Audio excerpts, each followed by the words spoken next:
राजा दक्ष की 27 पुत्रियों का चंद्रमा से विवाह व चंद्रमा को राजा दक्ष का श्राप।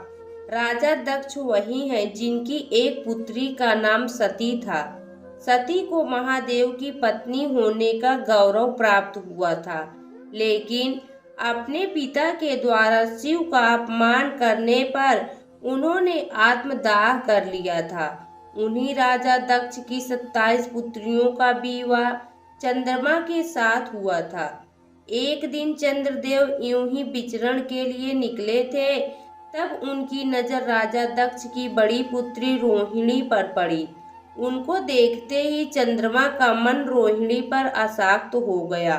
दूसरी ओर चंद्रमा के तेज व सुंदरता को देखकर वहां खड़ी राजा दक्ष की 27 पुत्रियों का मन भी उन पर आ गया था। जब चंद्रदेव को इस बात का ज्ञान हुआ कि रोहिणी व उसकी अन्य बहनें उनसे प्रेम में आसक्त है, तो वह बिना देरी किए राजा दक्ष के पास पहुंच गए और उनकी 27 पुत्रियों से विवाह का प्रस्ताव उनके सामने रख दिया। राजा दक्ष यह देखकर आश्चर्यचकित रह गए, लेकिन जब उन्हें अपनी पुत्रियों की इच्छा का भी पता चला तो उन्हें बहुत समझाया। दक्ष के समझाने के बाद भी जब उनकी पुत्रियों ने चंद्रमा से ही विवाह करवाने को कहा तो दक्ष ने भी हामी भर दी। इसके बाद चंद्रदेव का राजा दक्ष की 27 पुत्रियों के साथ विवाह संस्कार करवा दिया गया। उसके बाद सभी 27 पुत्रियां चंद्रदेव के साथ चंद्रलोक के लिए चली गईं।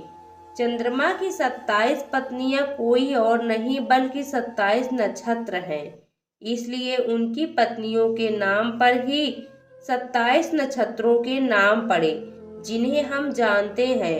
उनकी 27 पत्नियों में रोहिणी, अश्वनी, मूल, मृगशिरा, पुष्य, चित्रा, अनुराधा, विशाखा, श्रवणा, ज्येष्ठा इत्यादि आती हैं।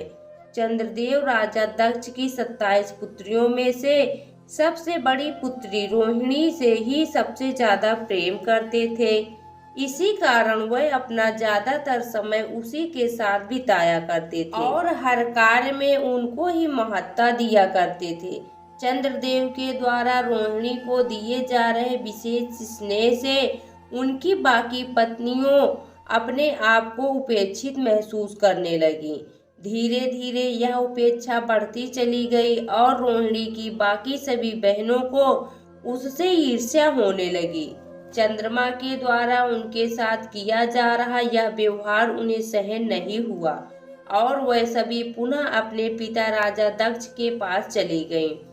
राजा दक्ष अपनी सभी पुत्रियों के इस प्रकार अचानक आगमन से चौंक गए और उनसे इसका कारण पूछा। तब सभी ने अपने पिता के सामने पूरी बात बेझिझक बता दी और इसका समाधान निकालने को कहा।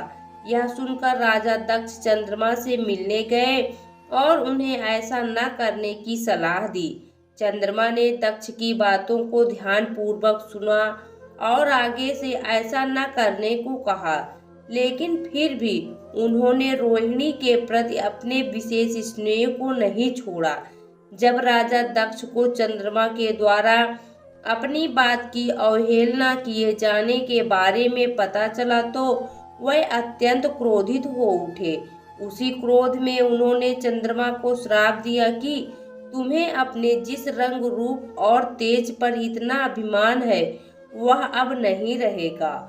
राजा दक्ष के द्वारा चंद्रमा को क्षय रोग से पीड़ित रहने का श्राप मिला, जिस कारण चंद्रमा का तेज हमेशा के लिए चला गया। अब चंद्रदेव के पास ना तो सुंदरता बची थी और ना ही पहले जैसा तेज। जब बाकी देवी देवताओं को राजा दक्ष के द्वारा चंद्रदेव को दिए गए श्राप का ज्ञान हुआ तो उन्हें चिंता होने लगी। बिना चंद्रदेव के तेज के पृथ्वी पर संकट उत्पन्न हो जाता, इसलिए वह सभी भगवान ब्रह्मा के पास गए और इसका कुछ उपाय बताने को कहा।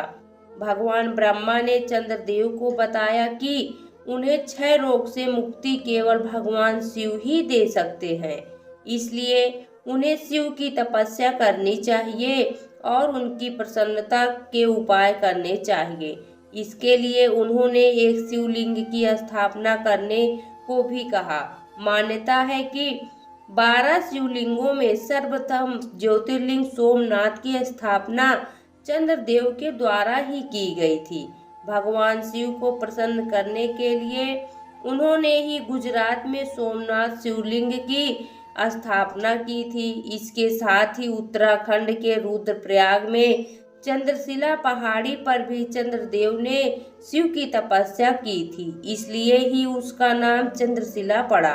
चंद्रमा की भक्ति व पश्चाताप देखकर भोलेनाथ प्रसन्न हो गए और उन्होंने चंद्रमा को दर्शन दिए।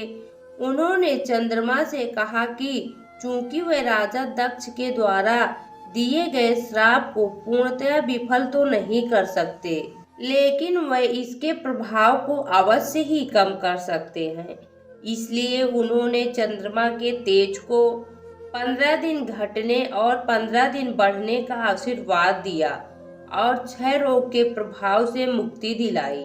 इसी कारण आज तक कृष्ण पक्ष में चंद्रमा का तेज लगातार 15 दिनों तक घटता जाता है और अमावस्या को यह तेज पूर्णतया समाप्त हो जाता है और फिर शुक्ल पक्ष में यह तेज 15 दिनों तक बढ़ता जाता है और पूर्णिमा के दिन अपने शिखर पर होता है। इसके साथ ही भगवान शिव ने चंद्रमा को अपनी जटाओं में धारण कर उनके मान सम्मान में वृद्धि की। उसके बाद से भगवान शिव हमेशा अपनी जटाओं में माँ गंगा के साथ साथ चंद्रदेव को भी धारण किए रहते हैं। दोस्तों, आपको यह पौराणिक कथा कैसी लगी कमेंट बॉक्स में जरूर बताएं। वीडियो को लाइक करें, शेयर करें और हमारे चैनल को सब्सक्राइब करना ना भूलें। वीडियो देखने के लिए आपका बहुत बहुत धन्यवाद।